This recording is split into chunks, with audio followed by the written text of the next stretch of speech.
a very warm welcome to everybody who's signed up, and if any of your friends or family are interested, we'll be recording this, so it will be available hopefully at some point.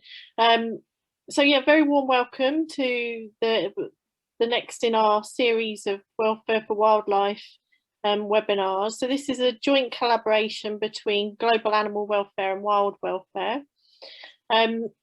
So during this series we'll be promoting interest and discussion on the interface between zoos and sanctuaries, but also considering how in the modern society, you know, as well as discuss topical welfare issues, impact both, such as wildlife trade, some species specific concerns, or even things like animal training. So we'll introduce our wonderful speaker today in a few minutes, just a few Zoom admin points. So there will be the opportunity for questions today, and that will be at the end of the webinar. So you can use the Q&A box to ask questions for Jill, and then all of us as facilitators. So we've got George and Simon from Wild Welfare and myself and Anne-Marie from Global Animal Welfare. And then we'll be able to ask those questions of Jill at the end. There is a chat option also, but we're encouraging everyone to use the Q&A and only use the chat if you've got any logistical issues. And then one of us will be able to try and help you out.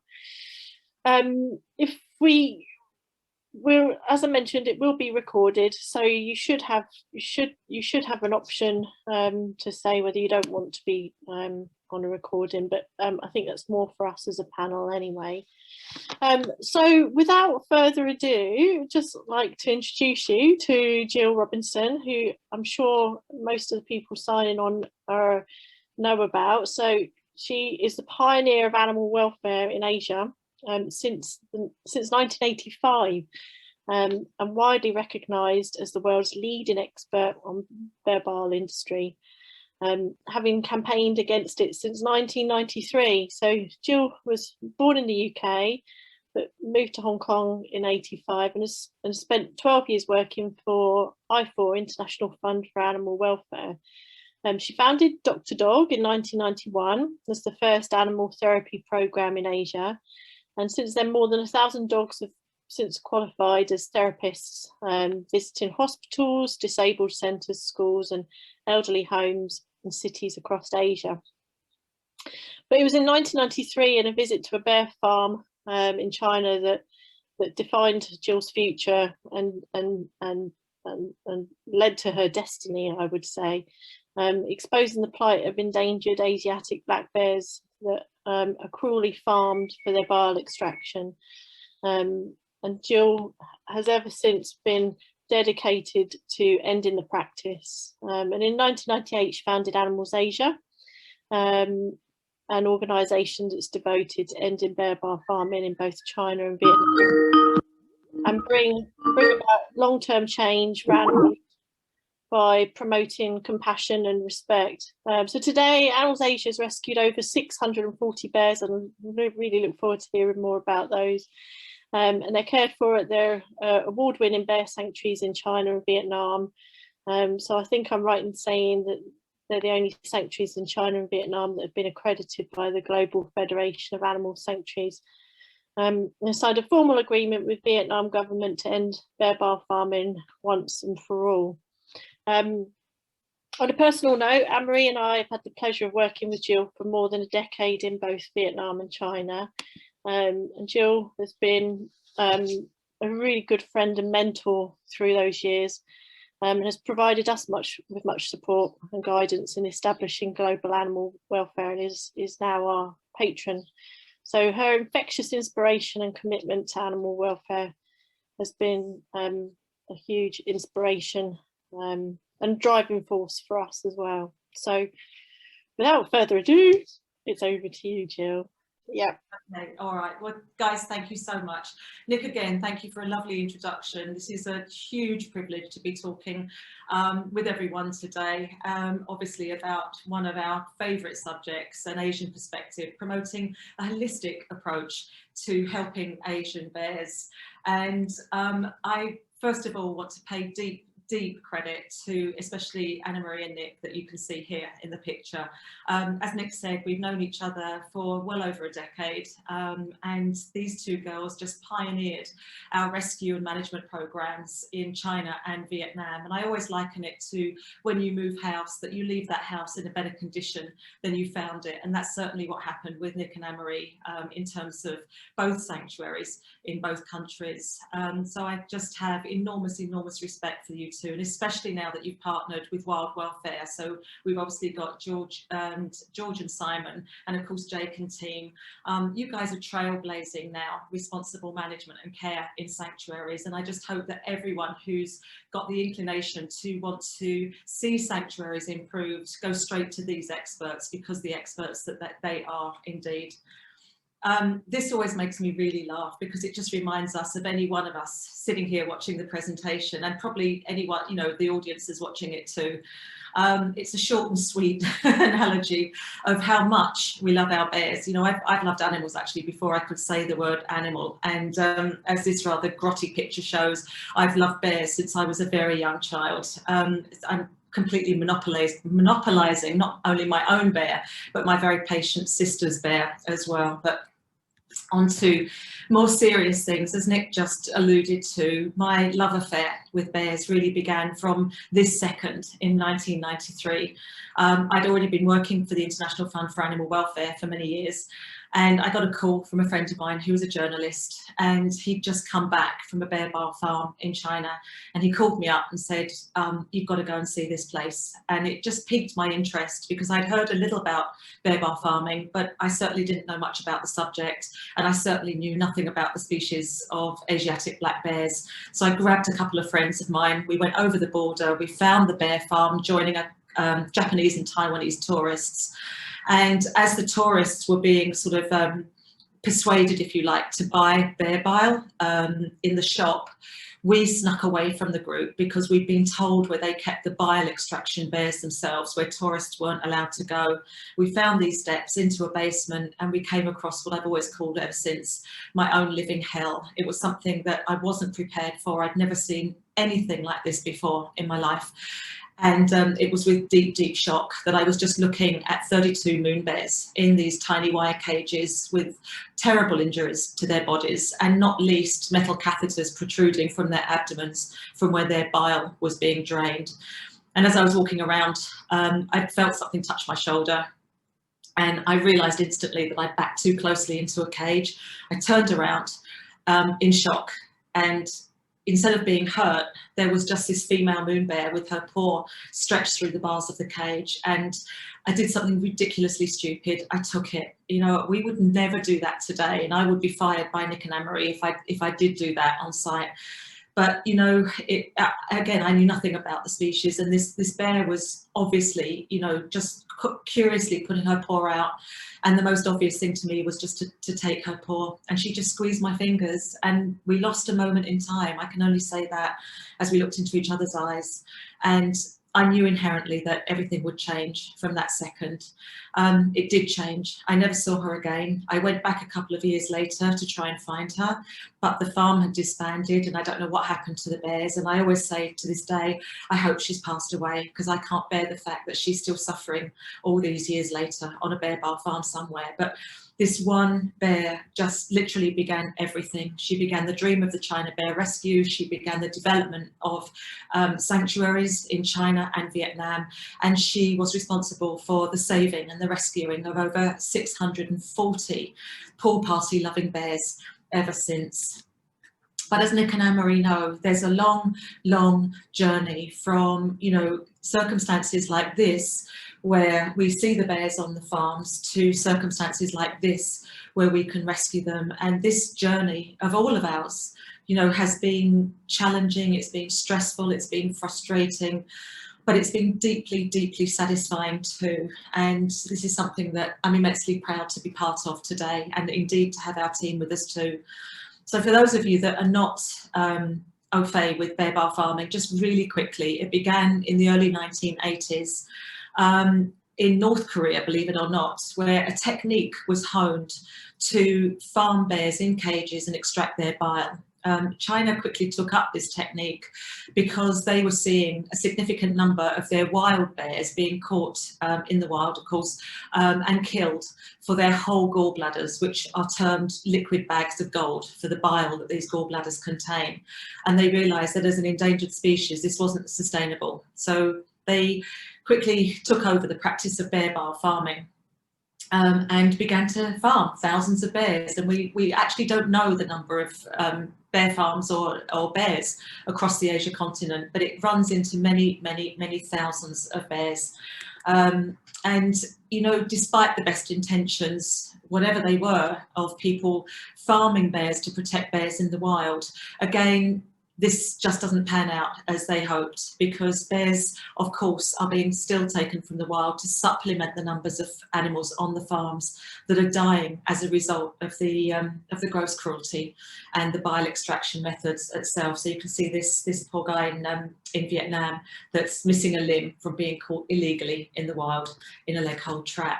This is all particularly sad, considering that for many years, actually decades, we've been working again with the traditional medicine discipline in both China and Vietnam, and we are told time and time again that there are responsible herbal alternatives and indeed synthetic alternatives to take the place of bear bile today. In China there's 54 different herbal alternatives, in Vietnam there's 32, and so we always say that no one is going to die for the lack of bear bile today. So it's important for us now to get out there in the community with programs that show, again, as I said at the beginning, a holistic approach to ending bear farming. You can't just point your finger at communities or government officials, of course, in China or Vietnam. You know, this has to be a persuasive argument covering a lot of different areas that I'll talk you through about now. So one of those areas is working responsibly with the authorities. And you might ask what human-bear conflict mitigation has to do with ending bear bile farming. Well, quite a lot, really, because we want to try to work with the authorities, especially here in China, to help protect not just bears, but the local community as well, and build up a trust, if you like, between them, between the community, between the government, towards bears in the wild. We supply the uniforms, for example, for bear biologists and field rangers. We supply infrared cameras so that they can go out there and track, you know, the number of bears and where they are out in the wild, and if they're coming into human habited areas, or I should say that human habited areas are encroaching into wild areas, as we know, and that's where the conflict is arising. But if we can work with these people, if we can fund the projects that also sees them go out into the local community with questionnaires, etc., they can, you know, set the camera traps, they can determine where and how the bears are present in the community, then we can start working ultimately with the authorities on programs of conflict mitigation and continue building up that trust with the government authorities as we go along.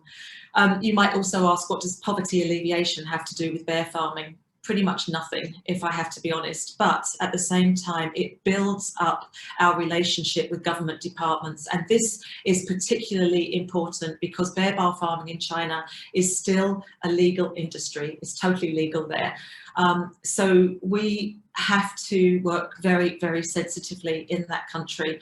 And one of the ways that we can do that, again, is to help government officials to perhaps go out there in programs of public education with not just, you know, kids in schools, universities, but with the impoverished community as well. So we can help develop libraries, as you can see here, with bookshelves of books that are full of information about conservation and animal welfare. So at the same time, we're encouraging, you know, a whole group of little ambassadors to grow up fully knowledgeable about the issues of conservation, the environment, the animal welfare, of course, as well.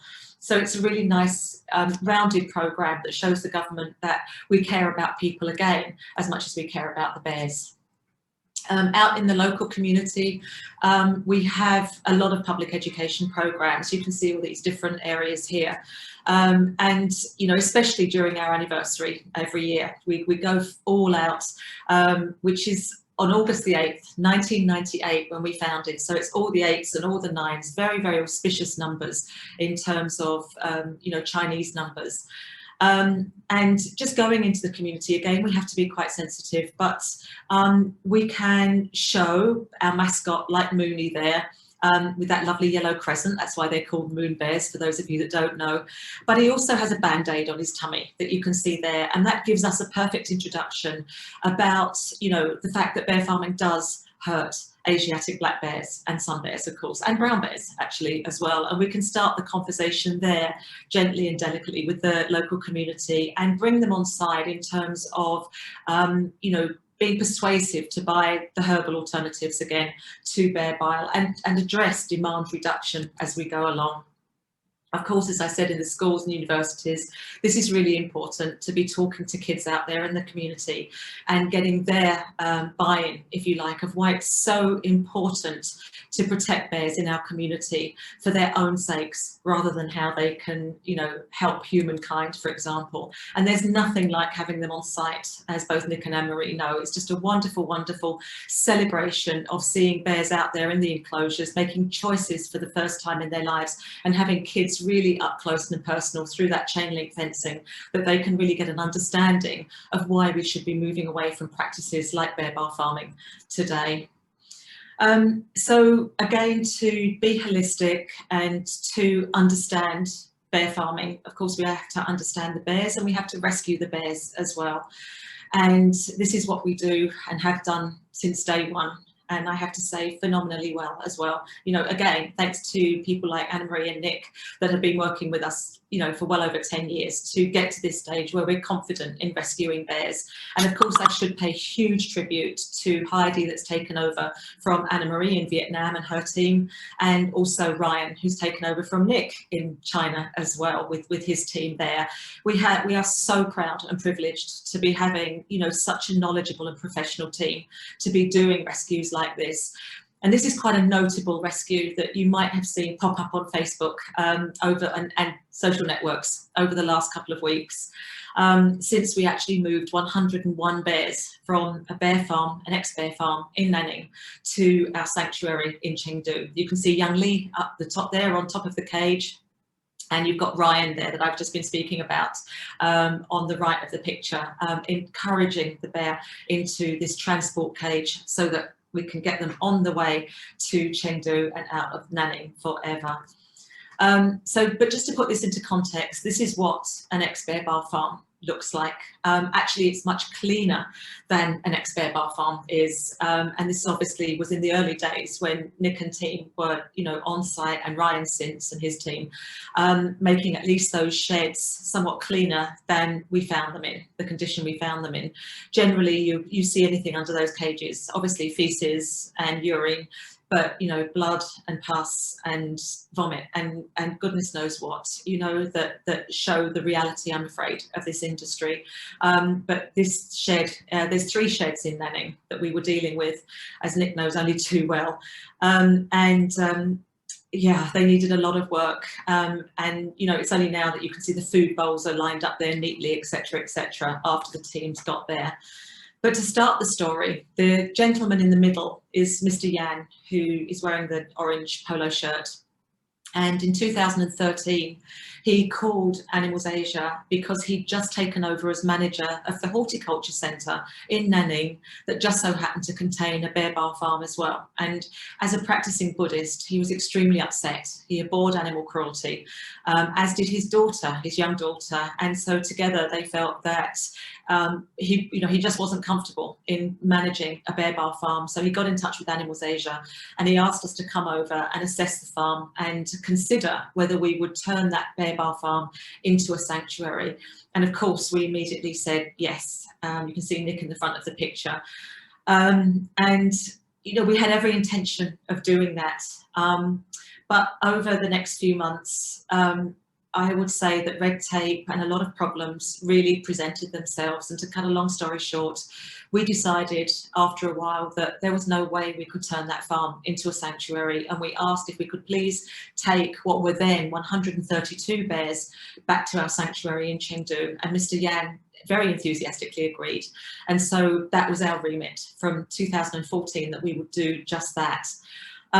Once again, we got beset by red tape and a lot of issues, because the horticulture centre kept being taken over by different corporate businesses, and so every time it was taken over, we had to go back to square one in applying for the permits, and it just got so difficult, and it just took the most inordinate amount of time. Until, you know, we finally got to the stage where we could actually get permission to move the bears. But in the meantime, what I'm coming to is that we got so many people on site. You know, Nick had brought in brilliant teams. They were there the whole time. She had to split the teams to look after the bears. So you got half of them in Chengdu, half of them in Nanning. It was the most difficult time for her, and now for Ryan after he took over as well. But we did have some fabulous people on site, and one of those that you can see there is the glorious Leslie Nichol, Mrs. Patmore from Downton Abbey, who visited us a couple of times and just really lifted the team when we needed lifting.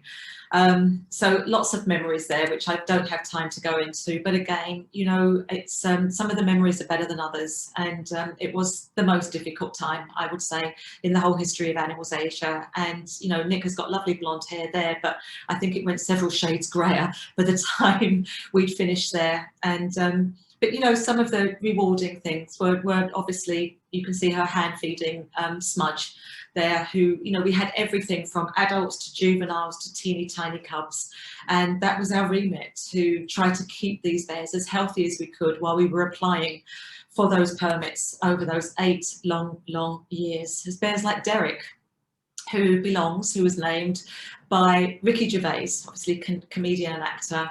And he was in a mess. You can see there, he had, you know, his tongue was hanging out perpetually because he was detoothed. So it clearly must have caused some degree of nerve damage in his tongue. He had terrible problems with his eyes, which later both needed to be removed. He'd been declawed, he was skeletally thin. But, you know, again, over the years, the team really performed miracles. And you can see he's a very different bear on the right there. Now, yes, I'll admit, he's a little bit roly-poly. We call these bears our square bears when they get a tiny bit obese. But in our defence, this is probably during a period of hyperphagia, when they're eating as much as they can in preparation for their winter dormancy, and there's not much space to exercise there as well. But you can see at least the difference in his body condition, his coat condition. He just looks a completely different bear, and obviously a bear that enjoys his food too. So over that period, you know, the bears, they were in the crush cages on the farm, but they also had access, which they weren't always given access to before we came along, to little outside den areas, which again, Nick and now Ryan and team upgraded to make it more comfortable for the bears. So they were able to fit small paddling pools, small hammocks, and you can just see, you know, the sheer delight those bears got out of these very small steps forward to enrich them and give them better meaning to life.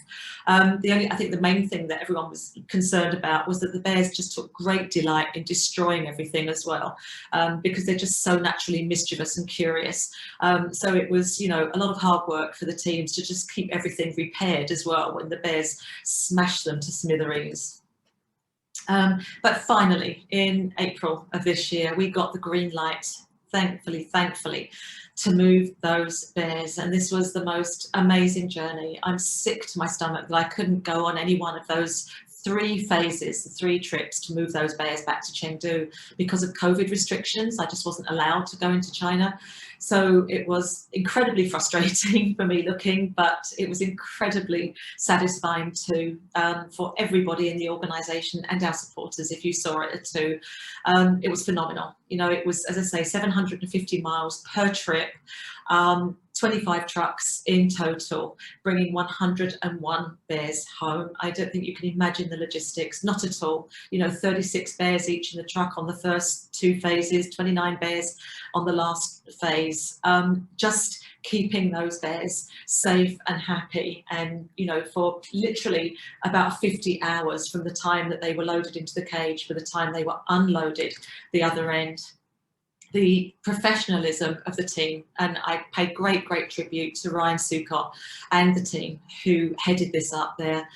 phenomenal job. Not one single member of staff, not one single bear was hurt or injured or anything, you know. And these, you know, you can see the crush cages where the bears are kept on the farm.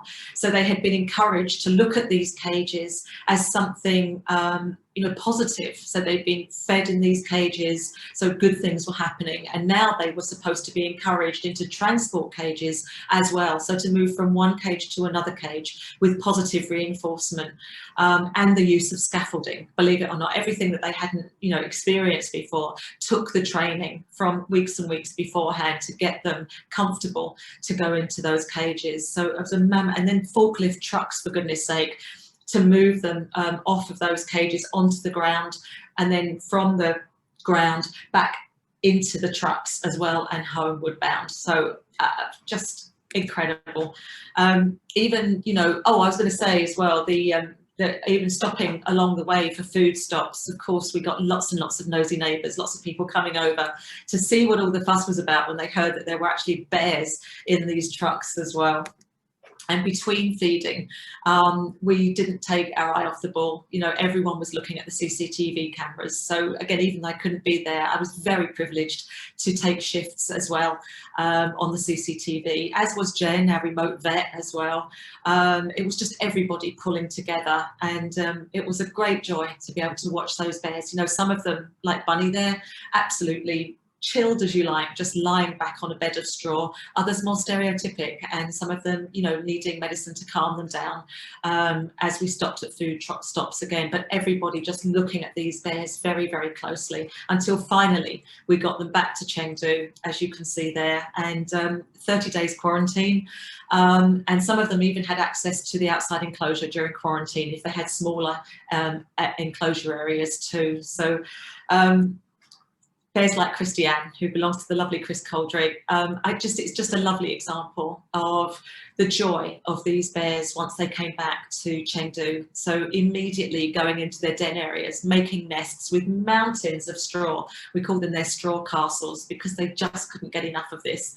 And then when they got led outside, this is a gloriously beautiful picture, again, of Christiane, where the first thing that they did, several of them, was just dig. And anyone that's working in bear conservation and welfare will know that a bear's love of foraging and digging is probably the #1 priority for them. And in doing so, you know, they're the keystone species. They're aerating the forest. A healthy forest and healthy rivers, you know, very often means healthy bears are in the region as well. So we just love that, you know, their first inclination was to get out there in the enclosure and dig. No matter how damaging it was, we didn't care at all. So my tribute to our nanning heroes for finally doing this. I'm only sorry you're missing from the picture, Nick, because you belong there as well. But you can imagine the celebration when we got these guys home. Another celebration, Vietnam, of course, and as Anna Marie knows only too well, this is one of our founding goals that was achieved in 2017, when we agreed with the Vietnam government in a memorandum of understanding that we would work together to end bear bar farming once and for all. And this was something, again, that has been on our radar for many, many years, since the late 90s, when we first, before Animals Asia, just about when Animals Asia was founded, to go out there and investigate these farms. And this is a typical method of bile extraction in Vietnam. So the bears are anaesthetized illegally with ketamine, so the horse drug, which is not allowed in Vietnam. It renders the bear you know, unconscious, except, or anaesthetized, except very often they're not using it appropriately. So, you know, sometimes they have to tie the bears down with rope, they have to hold them down, for example, and all this while they're finding or trying to locate the gallbladder with the help of an ultrasound machine, and sticking in a 6-inch spinal needle just to make sure that they've hit the gallbladder. When they think they've done that, they'll take the needle out of the sheath and they'll lick it to ensure that they've reached the bitter tasting bile inside the gallbladder. And then when they're reassured, they'll put the needle back into the sheath and they'll withdraw about 100 cc's of bile. So I just want to show a really, really, like, 10-second video.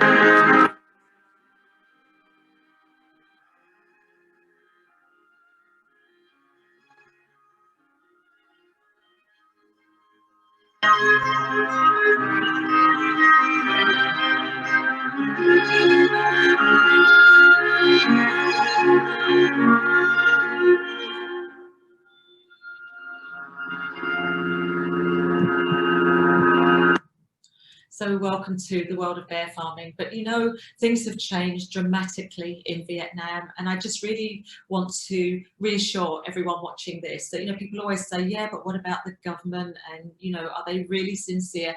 Yes, they absolutely are. This is a picture of quite recently of government officials there at tourist hotspots handing out leaflets asking that tourists do not go to bear farms now because to take bile would be illegal. And you know, again, I've been there since the 90s when several, actually many government officials were indeed bear bile farmers too. So things have changed a lot over these years and the government really are sincere. So is the traditional medicine community. You know, years ago, of course, they would be prescribing and selling bear bile, but today we have come into an agreement with them that by the end of last year they would no longer prescribe or sell bear bile, and at that point last year there was only 5% of their membership still doing that, and they promised that that would end by last year. So this is a group of about 70,000 members across the country, and you can see the elderly lady with the pink shirt is holding our herbal alternative to bear bile book in Vietnamese, and the lovely looking lady in the purple shirt is holding a sample of the alternative, the herbal alternative to bear bile, which we produce and package up and then give to the doctors so they can hand out at these traditional medicine clinics that they invite the local community along to talk about bear bile and how, again, easy and cheaply it can be replaced. We also work with the doctors on the gardens, the herbal alternative gardens, and so far Tuan Bendixson, our fantastic Vietnam director, which I'm sorry, I omitted to show you him in the picture, but I'll show you in a second.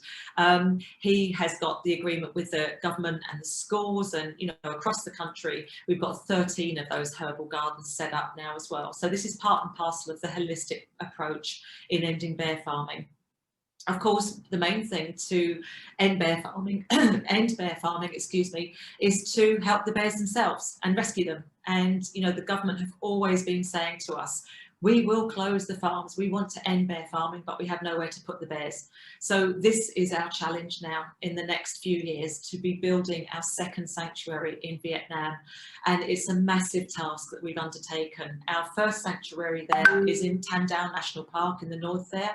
And our second sanctuary is going to be in Bac Ma. Tuan Bendixson went to all these other parks with the authorities until they decided on Bac Ma, because the terrain is very similar to Tam Dao, the weather's very similar. There's just lots of good things that led to that final decision of Bac Ma National Park. And there's about 400 bears, probably less than that now, that need to be rescued, and our sanctuary can hold 3 of them, or it's 300 of them it's being built to hold. And I would say that the time the sanctuary is built, you know, by the time that we've rescued all the bears, there probably would be about 300 owing to a natural attrition rate, etc., etc. So again, hats off to Heidi and team who are doing a huge amount of capacity training on site.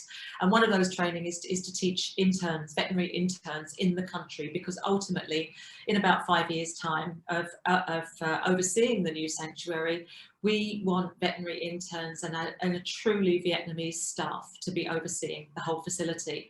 So for now, of course, our experts on site will be going over there to work with the training, but ultimately that will be less and less trips over the years until finally the Vietnamese team will be heading this up solely on their own. So it's a great incentive for all of them, you know, to be doing this, and something we're really excited about.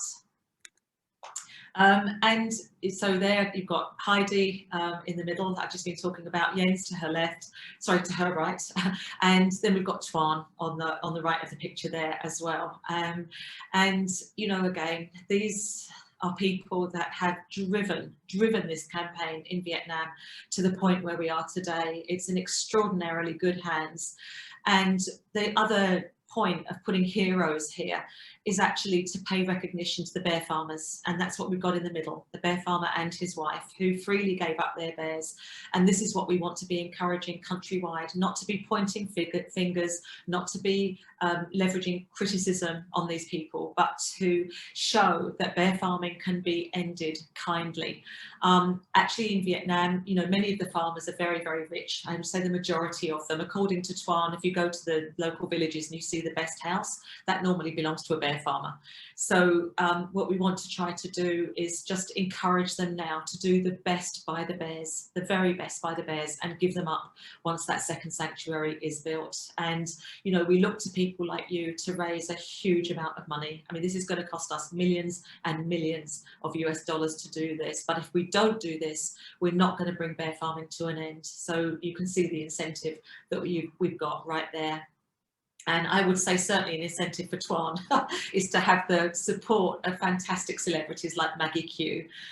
She's gorgeous. She's an A-lister, you know, Hollywood star. She's starred with Tom Cruise in Mission Impossible. She's designated survivor, dramas, etc., etc. She's wonderful. She's been out several times to see us in Vietnam, and she loves Animals Asia and she loves Tuan. And she said at an event one day that Tuan made her proud to be Vietnamese, and he blushed as red as the bright red socks that he always wears. We are so blessed. You know, we've got fantastic celebrities that I'll be quickly showing you in a while.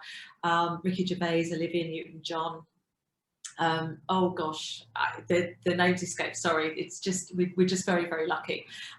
These are our ambassadors in the UK, because I'm talking to you in the UK. And again, we're just so proud. We've got the wonderful Rick Wakeman, rock god, on the left of the picture there, who's just been awarded a CBE this week in the Queen's Birthday Honours List.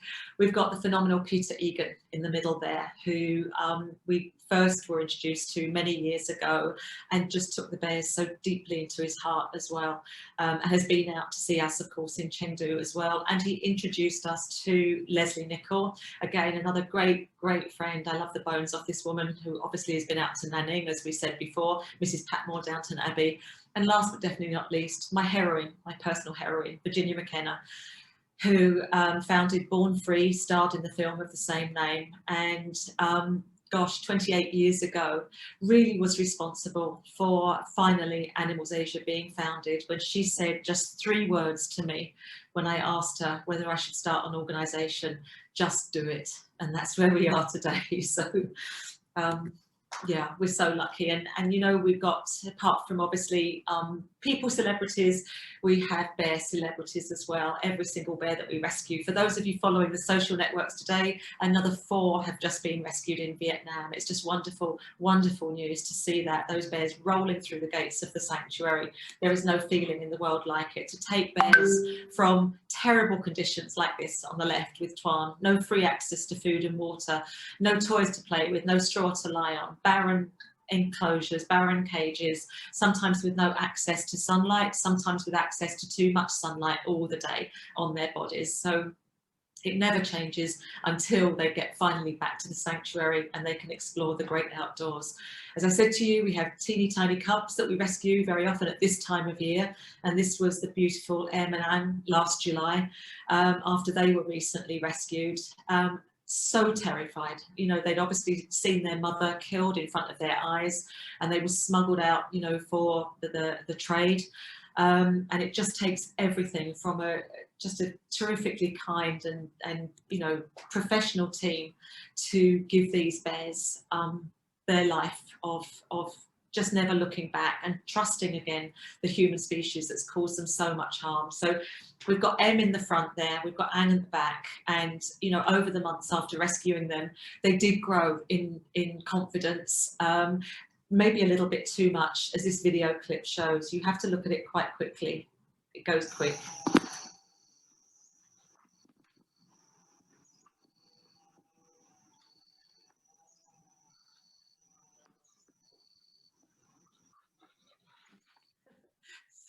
This is one of those videos that you have to watch twice.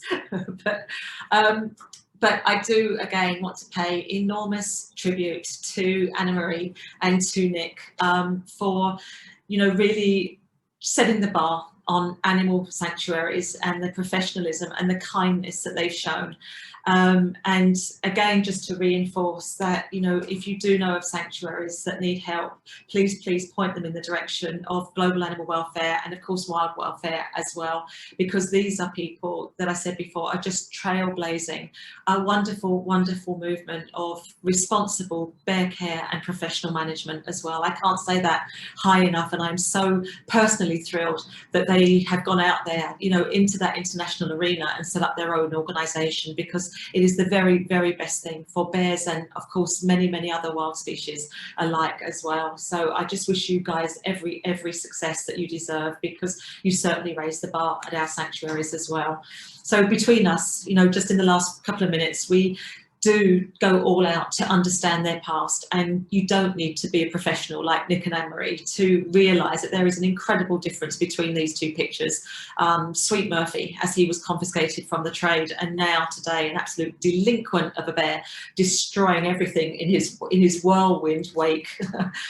We take them from the agony of things like dental problems, you know, when they arrive with us with their teeth smashed from bar biting, or even deliberately moved to make them removed, to make them less dangerous, to extract their bile. And so, you know, give them that contentment of being able to enjoy their food for the first time in their lives. We take them from cages that have crushed their bodies and crushed their souls to animals again that, you know, have freedom of choices. And, you know, I know that Nick and Anne-Marie's eyebrows are up to the ceiling, I'm sure, because I'm showing a very special bear called Jasper. Well, it's my presentation. So Jasper was an extraordinary bear. He was in that crush cage for 15 years, and then he was out in the enclosure in China for another 15 years before he passed away a couple of years ago. And he, like every single other bear, has a story to tell. You know, I always called him the peacemaker of the sanctuary, because he would always break up the odd disagreement between bears. He was a photo bomber as well. He would, you know, we would often get journalists, as they were taking pictures of all the enclosures, they'd come up at the end of the day and say, yeah, we took some great pictures, but there's always one bear that got in front of all the other bears. And we'd go, yeah, we know. So, did he have yellow eyebrows? And they say, yeah. We say, right, that was Jasper. And if ever I was in a, you know, a bad place, I would always just go on the walkie-talkie and say to everyone, I'm closing off for a while. I'm going to go and have a meeting with Jasper. And I know that, you know, Nick did the same with Bodo on site, and Marie, I don't think you're going to deny having favourites. You know, it's impossible not to, but just the exquisite difference in their characters and personalities makes you love every single one of them. We give them, you know, help to show that disabilities, you know, are no impediment to enjoying their lives in the great outdoors. You've got the beautiful Vandrew in Vietnam on the left of the picture there, with his whole limb missing from the shoulder, caught in a leg hold trap, of course. And then you've got Freedom, bless her, she died as well a few years ago, but she was missing both of her front paws from being caught in leg hold traps. But she had multiple boyfriends, believe you me, and she had just the best life out there as well. And of course, finally, at the end of their life, or indeed sometimes at the beginning of their rescue, we give them that blessed release that they deserve. You know, when we haven't been able to help bears when they've come straight from farms and they've been too far gone for us to do anything else but say a respectful goodbye. So we must have about 300 bears in both sanctuaries now over these last years since 2020 that we've said goodbye to as well.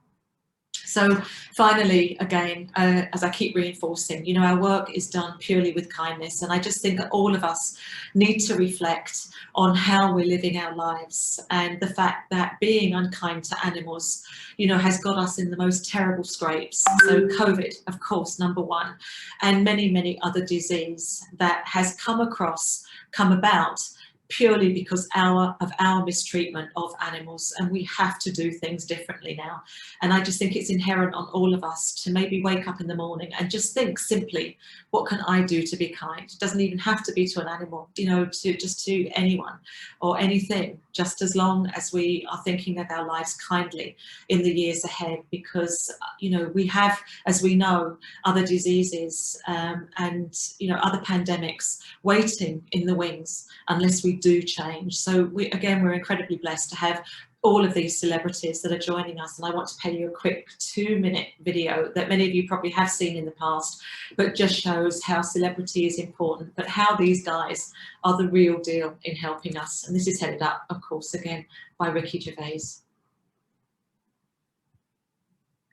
This terrible predicament we find ourselves in, the heartbreaking loss of human life, stems directly from the mistreatment of animals, and the only cure is kindness.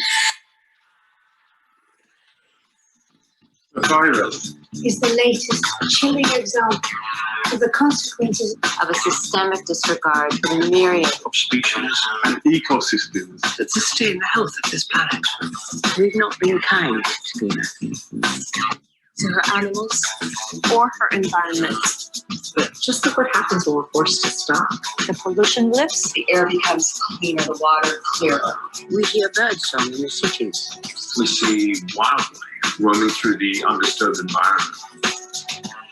Marine life playing in silent shipping lanes. and in response to this tragic and preventable The loss of human life we start to rediscover What is important? What is of real value? our health. and our humanity. Everybody is looking for a cure. But this one virus, it's just a symptom of the bigger disease. And we have an incredible, once-in-a-lifetime opportunity. Not go back to the way things were. To walk away from the cruelty that led us here. To create a better, Healthier world for ourselves. and all the species we share it with. If we want to find a solution to the problems that we're facing, We have to look for more than a single vaccine for a single virus. We have to solve the root cause of this crisis. and the only cure, And the only cure The only cure Only cure. is kindness. Is kindness. is kindness. Is kindness. And the only cure Only cure. And the only cure Is kindness. Kindness. Kindness. kindness. Kindness. Kindness. It's kindness. Kindness. The only cure is kindness. This terrible predicament. So from people celebrities, of course, to animal celebrities, and who better than Hector to say, you know, again, on behalf of all of us at Animals Asia, thank you, Global Animal Welfare, Wild Welfare, and of course everyone listening in today. Please hop on our website, help us with that Vietnam sanctuary, because with your help we can really finally end the industry once and for all in Vietnam, and I think show a terrific landscape to other bear farming countries, how to do this respectfully, how to do this kindly. So our gratitude from all of us to show the way forward, that the only cure is, of course, kindness. Thank you, guys. Thank you, Jill. Oh gosh, the tissues are out again. Yeah, wonderful, and very poignant in terms of the only cure is kindness. And I'm super proud to have played a small part in it all. But we've had some wonderful questions, so hopefully try and get through them all. So first one, has the work with the authorities in Vietnam been smoother than China, would you say? So because it's illegal to farm and trade bear bile in Vietnam, and has this made the work easier for Animals Asia? That's a good question. Easy is a really difficult adjective to to say, because again, the early days in Vietnam were difficult, because remember, again, as I said, there were government authorities, officials that were bear bile farmers.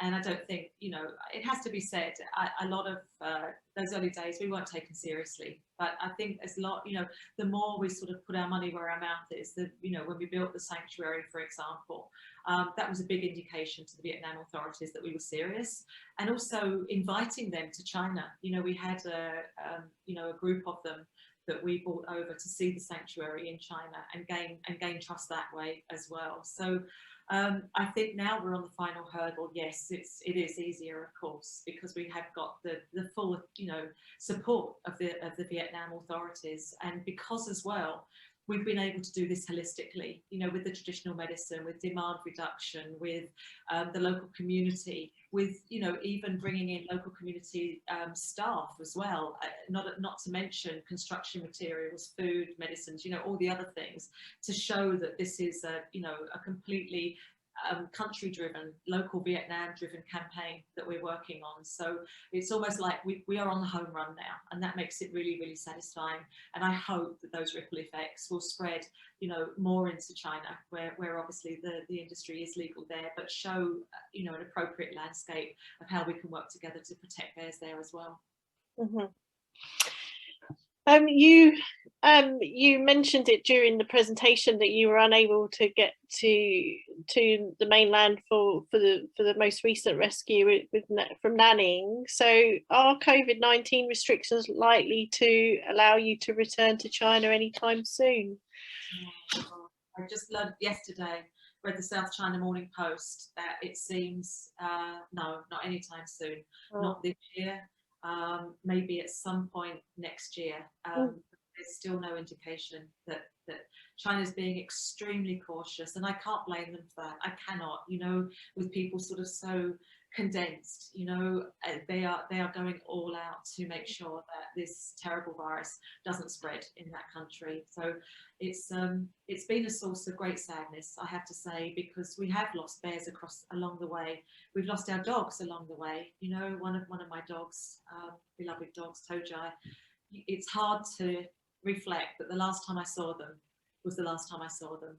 So yeah, it's you know, I miss them, and but I have to say that, you know, the missing is one thing. The fact is that they are continuing in the most wonderful way there, you know, so they certainly don't need me there, you know. We might like to be together, but it's not a necessity that I am there.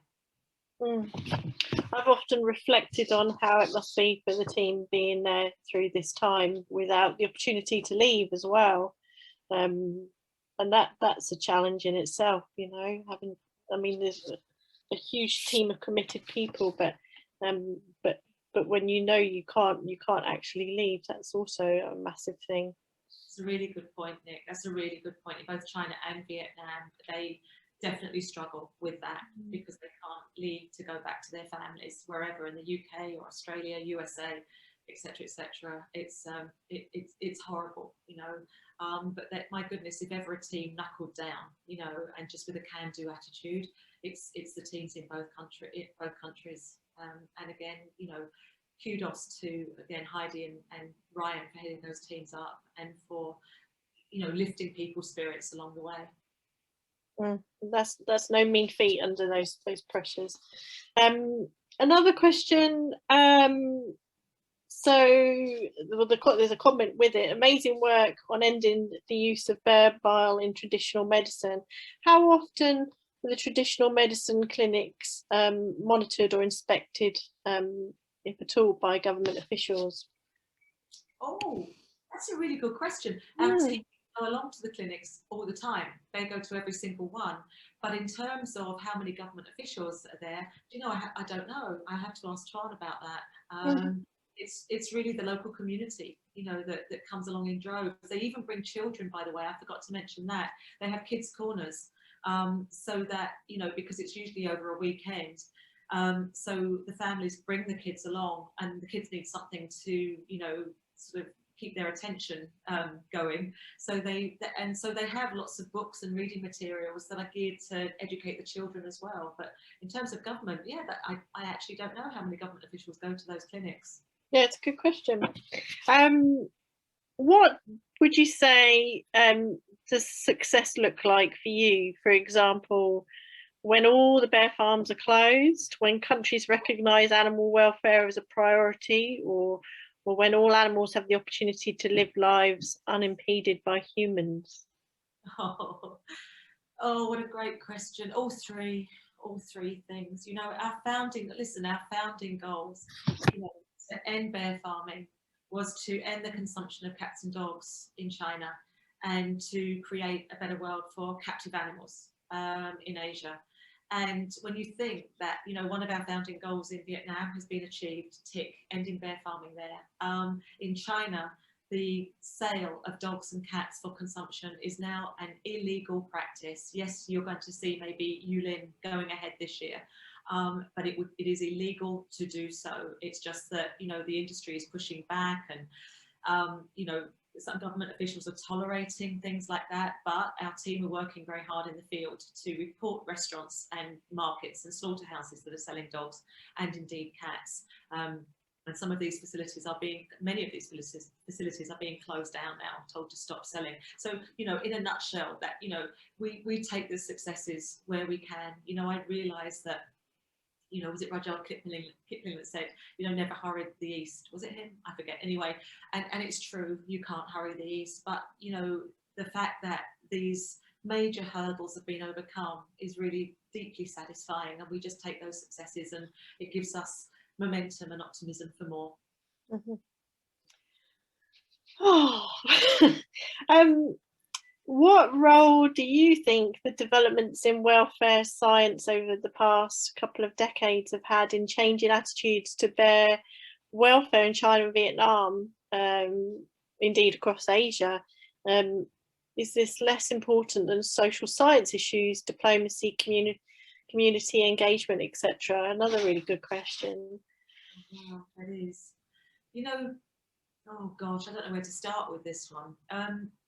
You know, let me just give you an example, actually, not with bears, but with dogs and cats, because for years we spoke about welfare in China, pretty much only in terms of how the dogs and cats were killed and how they were kept and how they were transported and caged, etc., etc. And then we realised that, you know, like in many other countries, UK, America, everyone doesn't agree on animal welfare. People just don't, you know. So to make our argument more compelling, we gradually began to realise that we had to bring in more arguments, different arguments.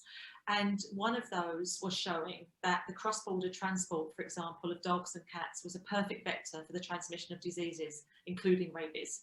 So we were able to prove that categorically by getting rabies samples from the slaughterhouses and showing that dogs were indeed rabies positive, and that the meat of these animals was being shipped illegally across the country. We were also able to show the government that the stealing of these animals, which was in nearly 100% of cases for the dog trade, was causing great social disharmony in the country. And everyone got that. Everyone got that your private property was being stolen. So even if you were sitting on the fence on animal welfare and you didn't really agree with it, or you didn't care about cats and dogs, you did care about social harmony and say, yeah, that's not right. People shouldn't have their property stolen.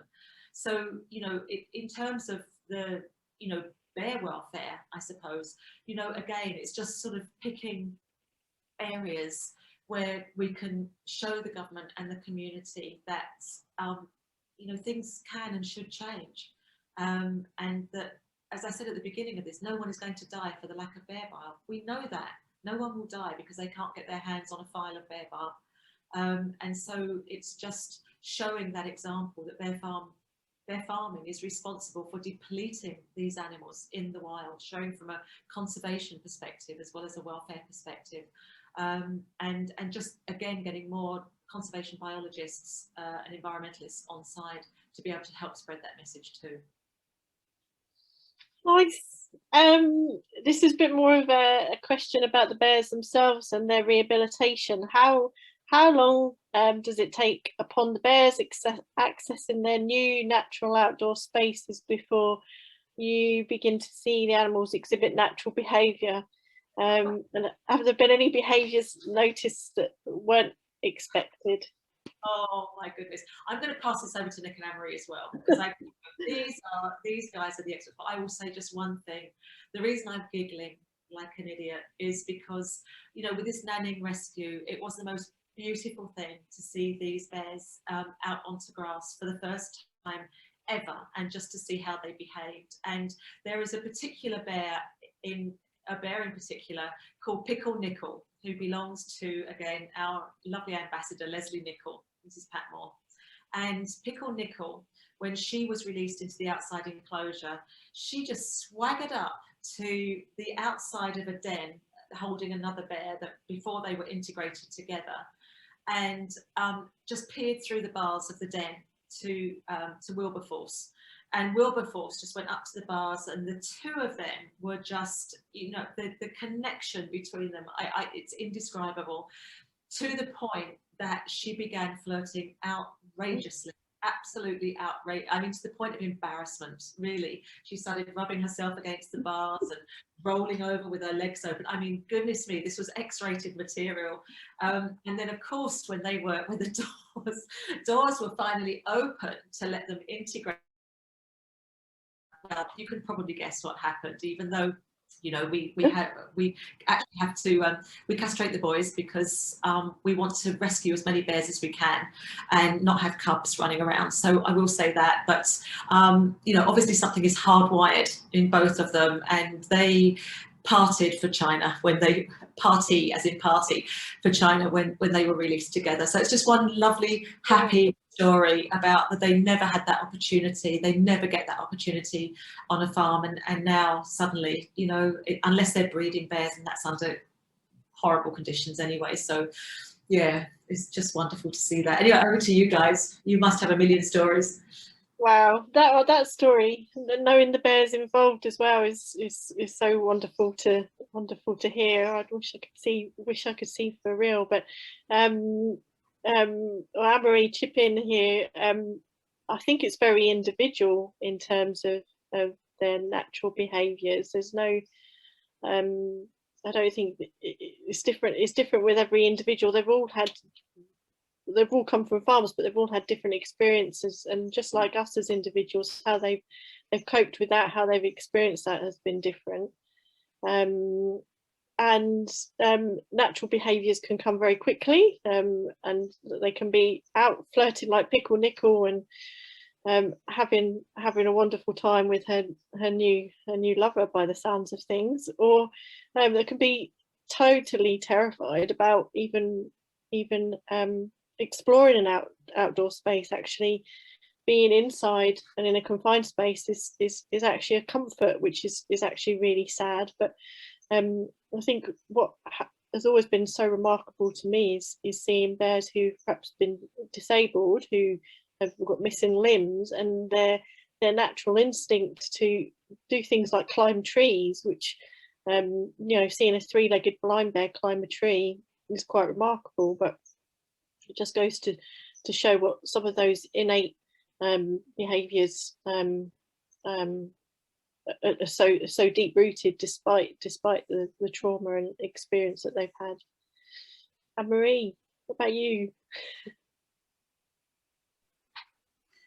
Fully agree with Nick. Actually, it's very individual. So some of the things that we see early on, Jill was talking about the quarantine all these bears go into when they've been rescued, and one of the photos showed this bear with a massive mound of straw, and it's, I think, one of the first things that you generally see when they come into quarantine is when they get natural materials to interact with, that they want to eat it, they want to manipulate it, they want to build nests. So yeah, they're definitely traumatized, but I think it's one of the first I generally really seem to enjoy, and you would see in nature as well. So wild behavior, eating foraging for leaves and eating grass. So and it continues from there, but very individual. So there's no time frame that you can give for an average bear to start showing natural behaviors.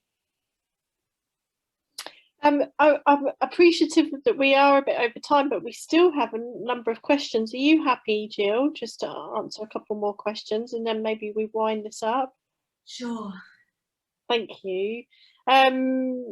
So one question was about bear farms and the number of bear bile farms. Do you know how many there are?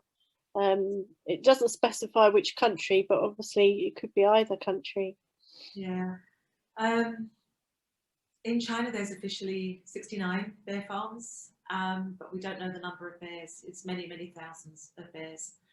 There's not been an official indication of that for quite some years. So yeah, perhaps this is a question directed to the forestry, if they would kindly respond. And in Vietnam, we know there's less than 400 bears, and that's from the government inventory of the farms that they've been doing together with Animals Asia. We've actually asked for a new inventory because we think the number is probably closer to 300 and something now as well. So it's a manageable number in Vietnam. And again, another reason why we've agreed to build the sanctuary. Nice. This question's just come in, but I actually think it's quite a good one, and I think it's actually quite poignant because I see that there's a couple of people on the call from Free the Bears as well. So, thank you for the amazing work in China and Vietnam. But where do you guys plan to go next after these two countries? Oh gosh.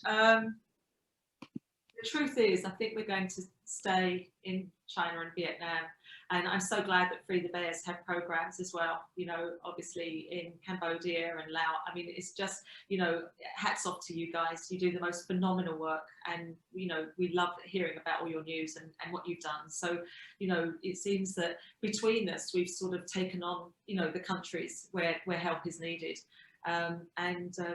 Yeah, I just don't think we can look beyond China and Vietnam at the moment, because I know that our team, you know, we have thoughts about what to do when the sanctuaries are not full of bears anymore, and that's going to be probably past my lifetime, you know.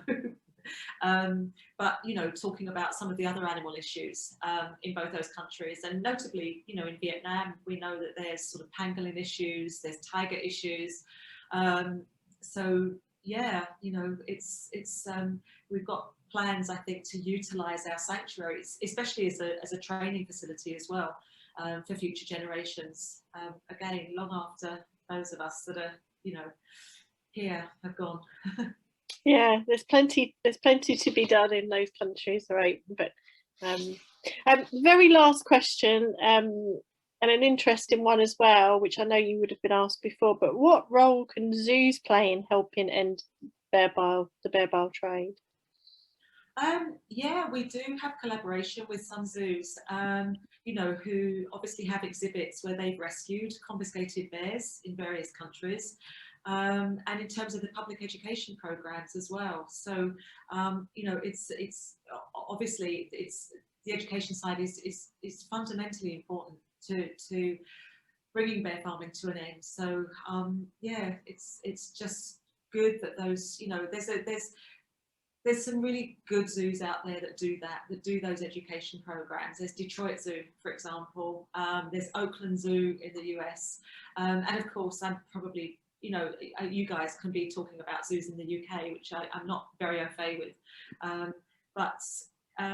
You know, these are responsible zoos, I will say, you know, that don't sort of engage into perpetual breeding for breeding's sake and, you know, take more confiscated animals as well. I think that's the main thing. I think the whole sort of zoo community is looking at things differently now, and it's to be applauded, to be recognised as both rescue centres and sanctuaries as well. And long may that continue, because that's where I think greater collaboration is going to be attained through the community to work together. Thanks, Jill. Thank you everybody as well for amazing questions. And if there is any that are left unanswered or we've missed, we can get them to Jill and get them answered for you. But a wonderful presentation, some wonderful images. And yes, there is lots of grey hair. Hair dye is the way forward. So yeah. Thanks Jill, always. Thank you for your time and everything that you do as well. Thank you guys, we miss you. Thank you very much. When those borders are open, we'll be back. All right, thank you everybody. Thanks everyone, and thanks so much, Jill. Thank you. Thank you. You guys, thank you so much. Have a good day.